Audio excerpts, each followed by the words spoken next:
Hello everyone, Jennifer here and welcome to the Daily Connoisseur. I'm so excited for you to see my interview today with Myka Meier. She is the author of Modern Etiquette Made Easy, and she is also the founder of Beaumont Etiquette, which is the finishing school at the Plaza Hotel in Manhattan.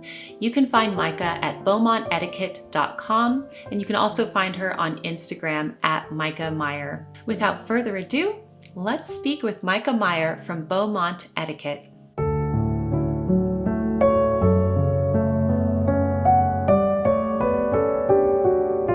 Hi everyone, Jennifer here and welcome to the Daily Connoisseur. I'm so excited for our very special guest today. We have Myka Meier, who is the best-selling author of Modern Etiquette Made Easy, as well as Business Etiquette Made Easy. She is also the founder of Beaumont Etiquette, which is the finishing school at the Plaza Hotel in Manhattan. And I am so excited to have you on the channel, Myka. Welcome to the Daily Connoisseur. Oh my goodness, thank you so much for having me. I'm always following along with your YouTubes and so enjoy everything. I'm always shaking my head with everything you're saying. Yeah. I almost wish you could see me on the other end. I'm always with you. So thank you. That's how I am with you. I had somebody on Instagram said, "Do you know Myka Meier? You would love Myka Meier." So I checked you out, and then I was immediately hooked. I'm like, you are so not only inspiring, but you're very relatable and personable. And like you see a lot of etiquette instructors, and you immediately want to sit up straight in front of them, which is a good thing. But you also feel like you couldn't be friends with them or that they're unapproachable. And that is not the vibe I get from you. So everybody watching this, if you're on Instagram, you must follow Myka on Instagram. And of course, she has a YouTube channel too. And she does these awesome little reels and kind of TikToks on Instagram for etiquette do's and don'ts. And I'm just addicted to them. I love them. So Thank clever. you. Thank you so much. That means so much to me, especially coming from you. I think, for me, I went to really formal finishing schools in Europe and Switzerland and London. And I was always afraid to ask questions. And I was always like, I just remember that feeling of judgment and of being scared myself, my own insecurities of being judged. And so when I started Beaumont Etiquette, it was something that first in London and then over in New York, it was really important to me that people, when they came, it was a judgment-free zone. You could ask me anything. I only learned etiquette as an adult. So I kind of always say, don't worry, you can ask me anything you want. I probably made every mistake you can think of myself. So please let me know. And I love to start my courses off with humor or just some kind of example of something that I did at one point, just to make people relax and know that it's fun. We're going to have a lot of fun together and you're going to learn too. So that's always the goal. Yes. And I think the reason why I feel so connected to you, like you're a kindred spirit, is we have so much in common. And as I was reading your book, I'm thinking, oh my gosh, Myka and I have so much in common. I even wrote things down. So we both grew up in a very casual environment. You were in Florida, I was in California. So, flip-flops, barbecues, pools, it's just very casual. And we both had our I call it my Madame Chic moment in Europe, but you went to your finishing schools and got refined. It's that Sabrina Pygmalion kind of transformation that we each had. We both married Europeans. I mean, there's like so many things in common with both of us. It's so funny. Yes, I know. I love it. And I think that's why we just get each other. We're everything. I'm like, yes, yes, yes. Yeah. But so approachable. And the advice you gave just one of my favorites of your YouTubes was just how to look polished instantly. And that's a lot of what I teach. And that's what I love. And I thought your ideas were fantastic. And it's just like quick things you can do that you just instantly feel polished. And that's the goal, because who has time? We're so busy. There's so much balancing going on. Who has time to, go through a full, hour long process of getting ready to feel good about yourself. And that's a lot of, I think what we both teach is confidence through certain skills. And I think we have the best job in the world in that way of helping people, right? I love it. I love it. And so let's talk about that, because in Modern Etiquette Made Easy, which by the way, everybody should own this book. This book is not just for men or women, but it's also for men too. And I firmly believe that every adults, every child, every human should take not only an etiquette course at least once in their life, but everybody should own an etiquette book. And because it just, it is so important, because if there's a question, let's say, and you might not think about it and think, oh, this is irrelevant to me. But one day you might be invited to some fancy dinner, or you might be going to afternoon tea, or you might be thinking, oh, wait, what's the etiquette for what I bring my hostess? And it's just so nice to just have a book like this and flip open, flip open to the page and reference it.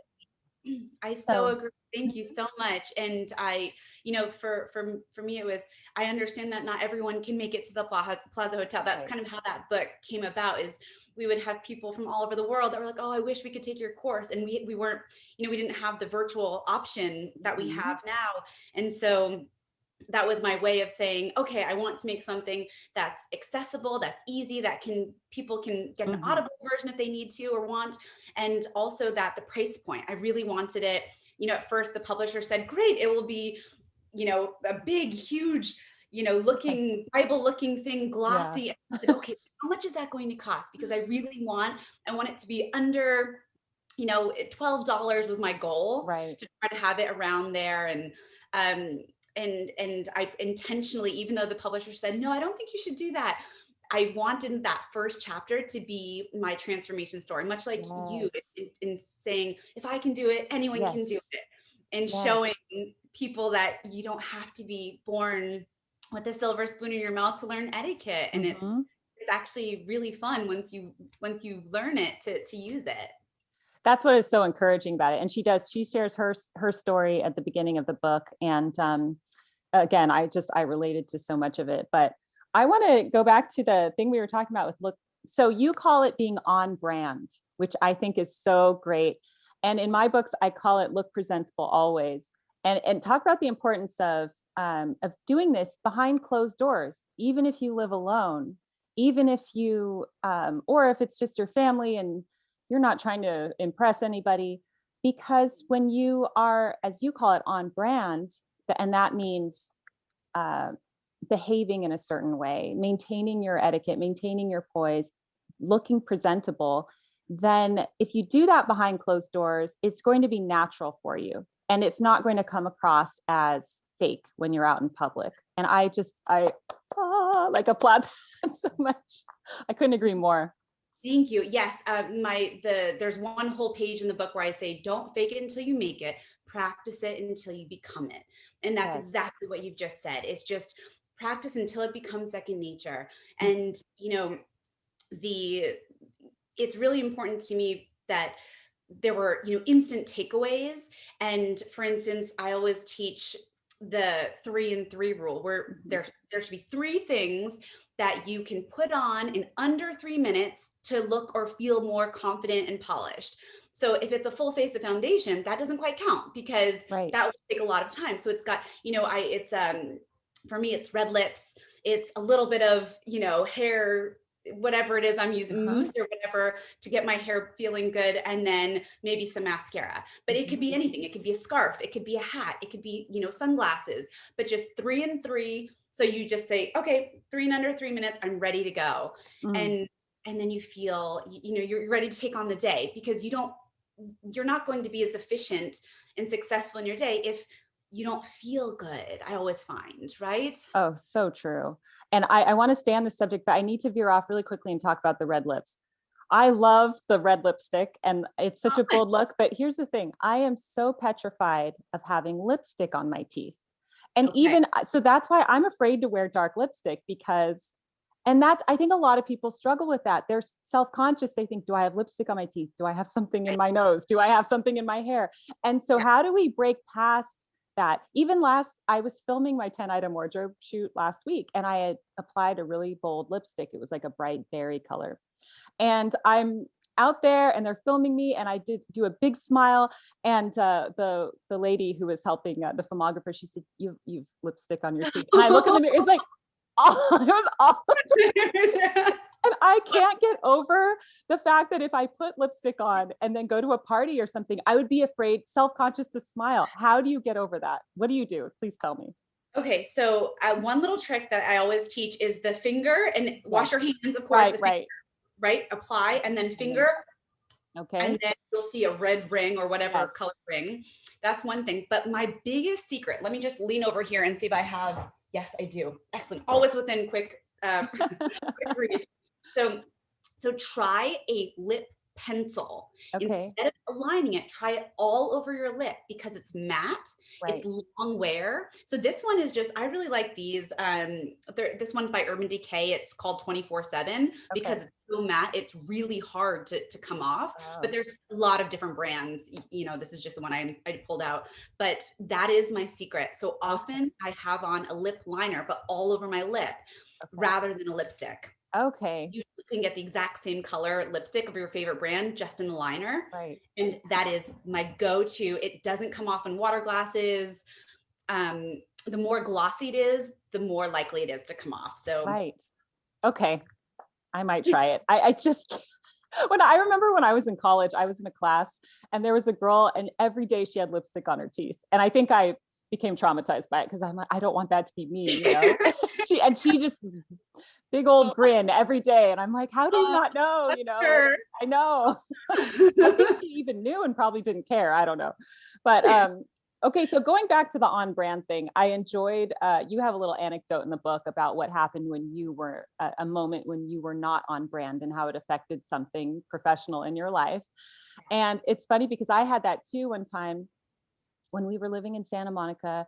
I had to pop down to the grocery store and I always walked to the grocery store because I lived right next to it. And it was very off brand for me, but I'm like thinking, you know, I don't know. I was tired, you know, when you have babies and like, you just want to, just sometimes you just don't want to be on brand. Right.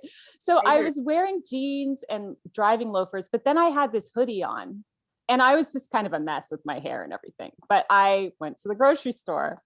I don't get recognized ever. I mean, like maybe 3 times in my life. Okay. So I'm pushing the cart and then I hear Jennifer. And immediately I'm like thinking, who is this? You know? And I'm thinking, oh, maybe it's one of my mom friends, you know? No, she said, from the Daily Connoisseur, Madame Chic. And I was like, oh my gosh, why? Why the one time that I don't, you know? So it's so that one time when you decide to go out. It always is. It always is. And so it's, I know, I hear you, but I'm sure even then you looked beautiful, but I know, I hear you. I was wearing a hoodie. I was really disappointed in myself. I'm like thinking, great, you know, whatever. I bet you still look beautiful. And you know, the thing about being on brand, and I always say, I kind of teach to think of it like this way. So we think about brands, we think about the most popular brands that you can think of, whatever comes to mind right now. Maybe it's a logo, maybe it's the Target logo, maybe it's Apple, maybe it's Revlon, whatever it is for you, Nike. Then think of that as a brand that's on a billboard and you see that billboard and you instantly know something about that brand. Mm-hmm. But then I kind of like to train people to think of yourself as a brand. So you are a walking, living, breathing billboard. So you tell people what to think, really. Are you casual? Are you friendly? Are you shy? You're telling people how to interact with you. So it's just, and so it's not just your physical appearance, it's also your energy. Do you have a good energy? Do you welcome people to talk to you or don't you? So it's something that I always say before you leave the house every day, just check your brand and always be on brand. And that's for, you know, kindness too. I always say, you know, kindness is the best form of etiquette you can have. And it all goes back to kindness and respect and consideration at the core of everything we teach, right? We interact. The protocol by which we act is to show respect to other people and to show kindness. So that's still your brand too. Absolutely. So always check yourself and say, okay, and it's okay if you make mistakes.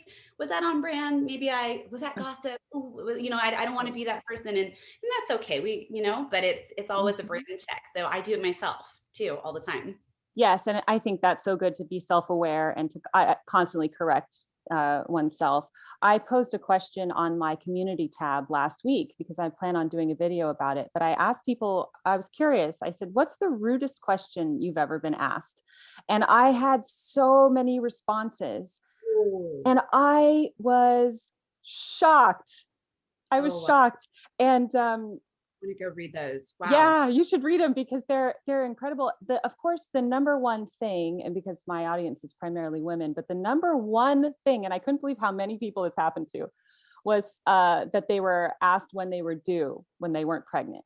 That's the number one offense, and I Oh, just can't believe it. So, whenever I think someone might be, I never say anything because you no, me just never either. know. Although I think I did kind of make this mistake a long time ago. So where I caught myself, but you just, and so what I learned from that was one. The other one was an overarching theme of people commenting on the other person's physical appearance in some way, Right. and Positive, negative. positive or negative. And a lot of the time I can tell the person giving the comment is not trying to be rude. No. It's just that we all have our own things that we're sensitive about too. Sometimes they are trying to be rude and you can tell, oh, that was, that's a stay away from that type of person. But a lot of the time someone will say, just comment on someone's physical appearance. And what I learned from that was that it's good to comment on compliment someone, but not, just like a genuine short compliment, like, oh, you look so beautiful today, Yes. and That's not all. cap it off with a what's different, Yes. indicating that you don't normally look beautiful. Right. Right. What did I look like the last time? I Exactly. completely agree. It's all about, I often say it's all about evoking positive emotion in the other person you're talking to. That's all really, that's the goal, right? And so you don't have to get specific because people can be sensitive. I love that piece of advice. I think that's great. And I also think that, at the end of the day, if somebody, that was something you just said really struck a chord with me. When I first went through my kind of transformation, when I moved to Europe for almost 10 years, and then I came back to America, and I saw a friend from high school, actually, I really remember this quite clearly. And she said something, and I hadn't seen her for years, and she said something like, you changed. You didn't used to dress like that. You never look like that. And in one technique that I use that I remember afterwards thinking, oh, I wish I could have responded differently because I was so surprised. And now what I teach people, if you ever try to make a positive change in yourself and somebody notices but says it in a negative way like that, then all you do is you own it and you say, oh, thank you so much for noticing. I have definitely been putting a little extra effort into my wardrobe. So I really appreciate that. And just flip it on them, and just hit it back with a positive. I always say, kill them with kindness, and just own it. Wow, you sound different. Your voice sounds so different. Thank you so much. I took a speech class and I'm so glad it's paying off. Thank you so much for noticing. And then change the subject. But that's how you can kind of come out people that are noticing your change, but not doing it in a positive way, because of people, for some reason, Yes, people react that way to you. And I it's, love that. Yes, yeah, I I, love that because a lot of people come to me with this too. They say, I want to make a change in my life, but I wear a dress, and people say, well, where are you going? Because they don't normally dress up. Or if they cut out the swear words from their life when they used to do that with their friends, they think, well, and I noticed that people really do comment on you when you change for the better. And I don't know if it's because it always is their own thing where they feel insecure about it or they're questioning their own self. But that's such good advice to own it and remain positive about it, yeah, don't let because them put you down. right, don't let people put you Don't let down. don't, and only you can let them do that. So Exactly. it's something that, just own it, smile, say, thank you. Yes, new hairdo. Right. No, I'm trying something new. So thank you for noticing. And it always kills me because, especially if somebody's known you for a long time, or even, I mean, I've been on YouTube for 10 years, and I always say, you've changed, I'm like, I hope I've changed. Yes, I have, it's been 10 years yes, and I was so, just different back then. And I'm hoping to always be improving myself and improving myself in a good way, hopefully. yes. And so I don't understand why it seems like everyone wants to put everyone else in a little box. And when you start to climb out of that box, they get threatened by it. Yes, I love that response too. Well, thank goodness I changed. That Right. was I mean, I would hope so. so. I would be upset if I still looked like I did in high school. Oh, yes, 25 exactly. years ago, I would be, wow, I'm so glad. Thank you. I I love love it. that. That's such good advice.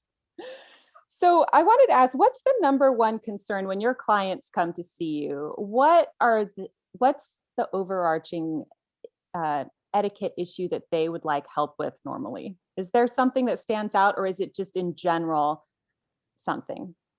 I think the majority of our clientele come for, I would say everybody, when we have private clients, not everybody, I would say a large majority of people have some kind of insecurity. Hmm. Usually I find, um, sometimes one that maybe was unexpected that I hear of a lot is people's voices. Interesting. They'll say, I don't sound, I can look a certain way. I can put on an outfit and feel polished, but then I never end up speaking the way that I feel I look. It doesn't come out the same way, or I can't network. A lot of social anxiety, a lot Mm. of how do I, maybe I can start a conversation, but then I just freeze. So I would say a combination of those two things Mm. that people, and they want to, can I learn that? What can you do? And I always love to kind of say, yes, don't worry. We can, I give, in my book, but also in real trainings, live trainings, I give so many endless examples Mhm. of questions you can ask people depending the situation you're in. And there's a technique I also include, the WWHC Yes. book, which is asking questions that start with what, why, how, and then Mm. you give them a compliment. And as long as every question starts with first what, then why, then people don't understand that you're doing it. But this technique allows you to have a conversation with anyone, and they're open-ended questions. So it is a very smooth conversation. So little techniques that you can learn. Hmm. People who are shy, a lot of people who just don't feel socially like they want to be the social butterfly, but they just have never felt that way. Hmm. So, a lot of dining, a Hmm. lot of dining. I I think I bet. know what fork it is. I'm not positive, but Yes. what do I do? And just having, and I always say it's just a skill. Think of it as a tool set. Once you have these skills, you can use them the rest of your life. You don't need to Hmm. keep taking etiquette courses. Right. What, it's just a life skill, and it's so worth learning once. And then, like we talked about earlier, keep practicing when no one's looking, and then it's second Yes. nature, and it'll Yes. make Oh you my gosh. confident. So much I want to talk to you about what that you just said. And I want to keep an eye on the time too. But okay, I want to talk about table manners, but let's go back quickly to the speech. And this is, it's so interesting that you said that, because I think a lot of people are self-conscious about the way they speak. Uh, a lot of Americans too. And then certainly in our generation, I grew up in Southern California and every other word was like for me. And I quickly realized that I sound like an airhead when I talk like that. But I wouldn't notice that I didn't know that I said it because Right. it's just ingrained in our speech over here. Oh, And when I yeah. started filming myself, I always tell people everybody should film themselves a little bit, and talk, because I have so many filler words that I still struggle with. I cut down like a lot, but I still, I say, all the time. That's my main one. I just said it, um, I'm trying to cut that one more. And just my tip for people is to be okay with silence. Bless you. To be okay with silence. And because I think what happens, and I'd like to hear your opinion on this, is that when we're talking with people, if you have a little bit of social anxiety and there's a pause in the conversation, you kind of want to fill it with filler words, or you start getting nervous and put those filler words in your speech. So how do Yes. you recommend that we cut those out of our speech? So I find everyone, for the most part, has a filler word. Unless you are a professional TED Talk presenter and you do this every day, everyone has. Mine is and I'm Mm-hmm. conscious of it. But I have to say, the slower you talk, the less filler words you tend to have, Mm. because it's a thought process. You're consciously thinking of it. And I also think that the more organized you are. So for instance, if you are giving a talk, if you have your points in front of you, and even if it's a virtual presentation, you could have points on the screen that nobody knows you have in front of you. But I think that it's slowing down. It's having an outline in your head. It's practice. It's also just consciousness and awareness. And it's a hard thing. It's a very hard thing to drop. Yeah. You've heard about people, every time somebody catches you saying something, putting in a penny, putting whatever it may be. But it's hard. It's hard. A challenge. And it's something that once you're aware, and there is actually a student recently, and every time she said something that was her thing, I would tap the table. And she said, Myka, I had no idea. And it wasn't until I brought it up that she noticed it and she was able to drop it. So half the battle is consciousness and awareness and catching yourself. And I love your suggestion about recording yourself. So in all of our courses, when people come in, we call it speech, sophisticated verbiage and speech.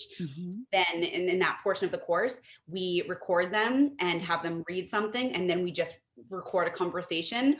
And they can figure out really fast where their pauses are. And you're right, they're filler words because you're filling a gap.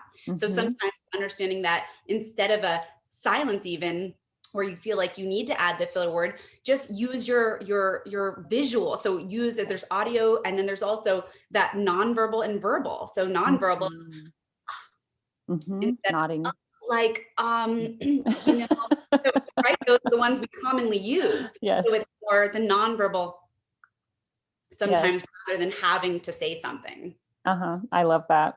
I have a very vivid image. Okay, so this is a quick story, but when I was, just there I go again. Anyway. It's so common. I was in my 20s and I was saving up for a pair of Ferragamo shoes because that's one of my favorite brands. And I saved up my money and I drove to Rodeo Drive and I walked into the store and it was, when you do stuff like that, it's such an event and I was ready. This was a big deal for me. I walk into the store and the store is beautiful and I'm looking at all the shoes and figuring out which one I would like. And I'll never forget, the salesperson came up to me and it was a young gentleman, very proper, very handsome. And he said, may I help you with something? And I turned to him and I said, huh? I didn't hear him. And I don't even normally say that, but I was just like, huh? And he repeated himself, but then I said, why did I respond in such a weird, barbaric way? Like, why didn't I just say, excuse me? So it's funny because when those things happen, it's funny it's good to hold on to those and hold on to the embarrassment that comes from them and remember it. Like, I loved your story in your book about the wine, when you were selecting the wine and you were commenting on how it was inexpensive and you said it was cheap. And then I know I've done that before too. And then he was offended. I was in Spain at a pharmacy and I was not feeling well. I walked into the pharmacy and they have everything on the shelf and I went to grab it. And the owner of the pharmacy nearly slapped my hand away because he was supposed to take it down. I'm thinking I'm in CVS, but I don't know the rules, but I immediately was,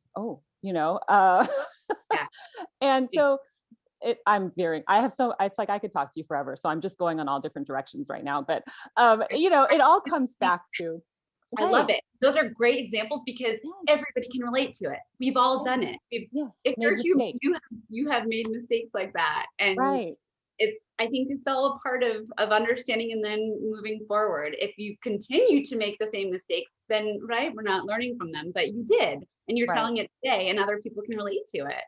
I love it. And I think people are different. I feel when I make a mistake, I feel deep shame. I'm an introvert and I replay things in my head. So there's many things I've done where I'm thinking, I still am not over this. It's been 10 years. So I have a really embarrassing story for you. Very short.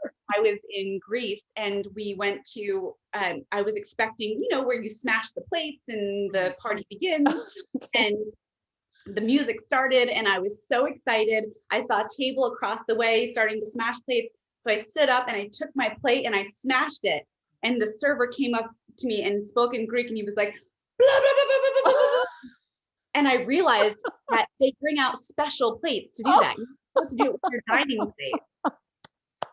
So, you know, we learn, we live and you learn. That's so funny. That's something I would do too. Oops. I think so much of that is cultural, and it can be very daunting to travel to a different culture because, you know, I went to Japan recently, and right before I went, I'm just trying to brush up on my etiquette skills because I'm thinking, what do I need to know? It's such a different culture. And I remember before I went to Paris, for example, they didn't tell us much in my program, but they did say very clearly, and they told this to us so many times. They said, you must keep your hands above on the table. You do not put your hands under the table in France. And I'm thinking, why do they keep telling? Why is this such a big deal? They kept drilling that into our heads. I'm okay, you know. So now I'm afraid, even if I'm in America or England, to put my hands under the table, even though over here it doesn't matter. Right. That actually is one of the most confusing, I think, parts of dining etiquette. So the general rule of thumb for anybody that has always wondered is in America and Great Britain, you keep your hands underneath the table is the correct formal etiquette. Right. Now, in the majority of the other countries in the Western world, you rest your wrists on the table. Your wrist. So it is country dependent. So you always follow the etiquette of the country or culture you are in. Right. Is you kind of the way you can remember it. And also remember embassy etiquette, meaning if you're in California, but then you go to a Japanese restaurant, the moment you walk into that restaurant, you take on the etiquette of Japan because you're in a Japanese. So if they give you chopsticks, you shouldn't then ask for a knife and fork. Right. Always, and that's just to show respect. That's all it's about. So when I go home to my husband's family in Switzerland, I will switch to Swiss etiquette, even if it doesn't naturally, feel comfortable to me. And that's simply to show respect. And that's all it's about when at the end of the day. So try to think of it like that. And just even a quick Google, I'm traveling here, what's customary, tipping, there's so many different parts. But it's just at the end of the day, it's so important to practice, and you'll be so much more welcome into that culture if you just show a little bit of effort in trying to be respectful to their country or culture. Absolutely. And I want to speak to that really quickly because, here's my question, because I do agree that you should tailor it to the country that you're in, the culture that you're in. However, being married to a European, I'm sure you noticed this as well, I would eat in the American style. I ate the American style my whole life, right? So, you switch in the American style, you switch your, it makes no sense to me now that I know that, when you study continental dining or British dining, you see, for me, the absurdity of the American style. I love America. I'm proud to be an American. I love America. I'm not putting it down, but the way we eat doesn't to me make sense. And then when I married Ben and and I noticed the way he ate, and then we traveled to England, spent a lot of time there. I thought so I've adopted the continental style of eating, and I do that in America. Now, what are your thoughts on that? Because I just feel more comfortable doing that, and I'm teaching it to my kids too. And I don't, but I teach the American style to my kids as well. So yes, at this point, it's kind of confusing for them because it's up to them. It depends on what they're eating, Right. So let's talk about that. What are your thoughts? Yes. Okay. So you can always practice the etiquette, remember, of the country or culture you're in. So if you're in America, you can absolutely use American dining, which is that's fork in the left, knife in the right. You cut. You cut maybe 4 or 5 pieces of your chicken at a time. You rest your knife. You switch hands if you're to your dominant hand, or if you're left-handed, you keep it in your left hand, and then you eat prongs up. But in continental dining, the fork is in your left hand, no matter if you're left or right-handed. The knife is in your right hand. You cut one piece at a time, and then prongs down into your mouth. So you're never resting that knife and switching up. Now, here's what I like to explain. You probably or maybe remember this in the book. So I give a pyramid that I call the Western pyramid of dining etiquette. And what it is, there's 3 layers to the pyramid. The bottom is American, and I can send you this graphic too. The bottom is American, the middle is continental, and the tippy top of that pyramid is British etiquette. So that's the most formal. So Americans, I'm British and American.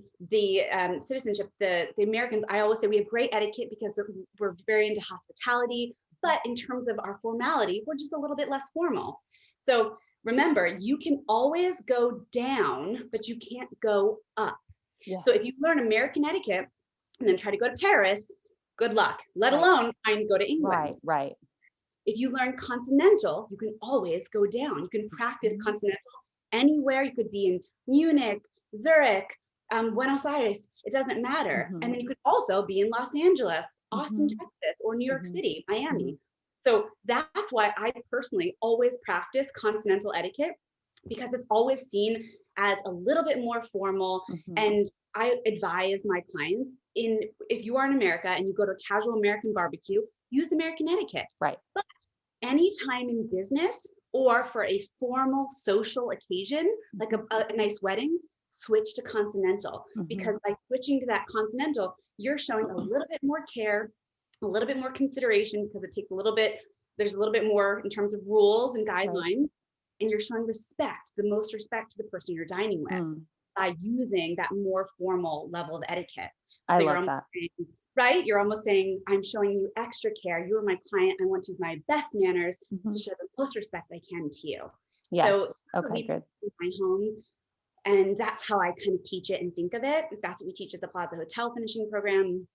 And then British, again, so formal. You only use it typically in Great Britain. But again, if you learned it, you could still use it in continental Europe. And you could also still use it in American. Love it. Thank you for clearing that up. And before we go, I do have a question, because I realized after reading your book that there's nothing in here, but I brought it as a prop. So I hold my teacups wrong, because I always go like this, and it looks like a little bird claw, my hands, right? And after I read your book, I said, I've been doing this wrong my whole life. So, all right. So I have just a regular cup. So in America, we often see cups used for both coffee and tea. This is an example of one of those cups, right? However, a real teacup has a dip, like the cup you're holding. That's a traditional teacup, because it dips the bottom and it catches that sediment from the tea. A coffee cup is the same width here as it is. It's a cylinder. So that's a real coffee cup. So as this is used in some restaurants for both, then I'm going to teach you how to hold a coffee cup. So coffee cup, you take your index finger and your thumb, and you just loop your index finger and put your thumb up like that. And your elbow stays in like that. You want to make sure you don't have chicken wings. Right. Like that.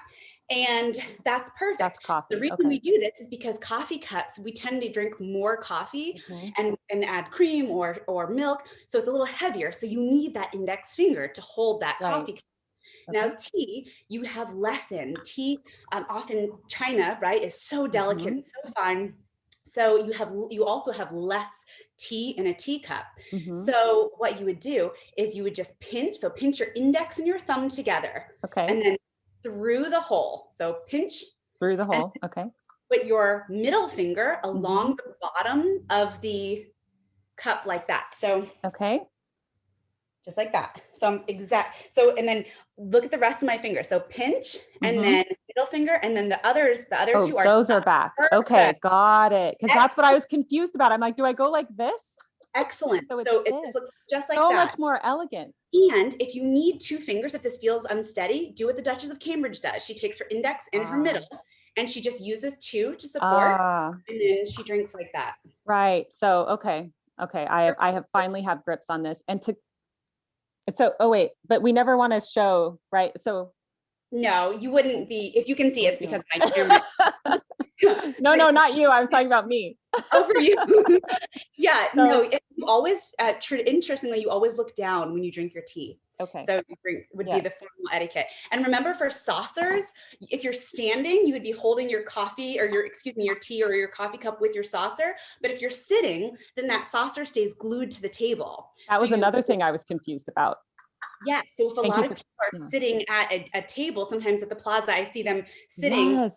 That wouldn't be necessary, because the saucer stays glued to the table. Only if you have you don't have a table or you stand up, would you then need that saucer?